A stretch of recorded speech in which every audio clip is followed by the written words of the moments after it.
So I just want to say right away that if you aren't a fan of gaming and you're only here on the channel for our main focus, which is the mental health videos, don't click away just yet because this video does touch on my past struggles with anxiety and depression. So whether you enjoy gaming or not, you'll still probably enjoy this video. So with all that being said, let's get into it.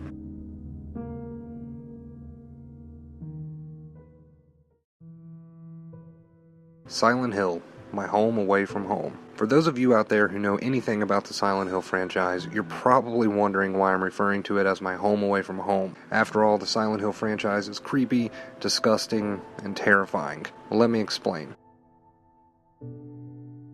Growing up, I was a pretty socially awkward kid who stayed to himself most of the time. I mean, I was normal in the way that I did have a few close friends, and most people seemed to enjoy my presence, but I was far from popular. I did normal kid things like hanging out at the mall on weekends and getting in trouble from time to time, but something never felt quite right to me. I always worried way too much and often caught myself spending too much time in my own head. I remember breaking down and crying to my mom when I was about 12 years old because I scared myself by thinking too much about the afterlife. Mama! Mama, I was looking for you! I was 12. I think you get the idea now. Anyway, although I wasn't a total outcast, I did prefer to stay to myself most of the time, especially when anxiety and depression became a huge part of my life in high school. I wasn't really sure what anxiety or depression was. All I knew is that I felt really scared and trapped. Looking back, my guess is that all of the worry and obsessing I did growing up finally caught up to me. I became way too focused on myself and how I was feeling to enjoy life anymore, and that's when the isolation truly began. I ended up dropping out of high school and spending more and more time alone, trying to figure out why I felt the way I felt. Now, because I had so much time on my hands, I did a lot of gaming. It was like an escape for me.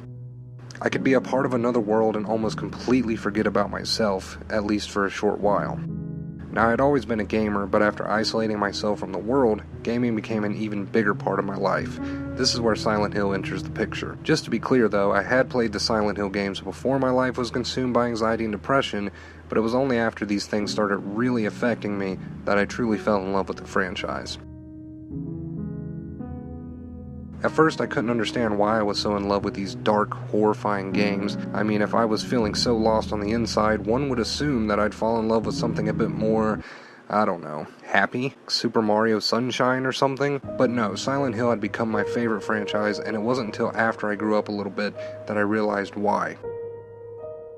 The way I see it is, I couldn't understand why I felt the way I felt, but Silent Hill, particularly the first 3 games, captured what I was feeling on the inside even though I couldn't explain it, and that was comforting. For example, look at this in-game photo from Silent Hill 2. If you had to describe what you were seeing, what words would you use? Dark, depressing, isolating? It all makes sense now looking back. I couldn't describe what was going on with me, but Silent Hill could, so I guess that's why it felt like home. Anytime I turned on my PS2 and head into the familiar fog in the town, I felt normal. I could get lost in the games for hours at a time and just feel comfortable. It almost felt like Silent Hill was a friend who knew exactly what I was going through. Now fast forward to present day, and I can confidently say that I'm over the worst of my anxiety and depression issues, but I still have a huge soft spot for Silent Hill, hence this video. So although most people look at Silent Hill and think, who the hell could ever find peace while playing these games, I look at Silent Hill as a franchise that was there for me when I needed something the most. From time to time, I still find myself listening to the soundtrack of these games and feeling a certain happy way when I do. So thank you, Silent Hill, and although most people find you terrifying and disgusting, you'll always be my friend, my home away from home.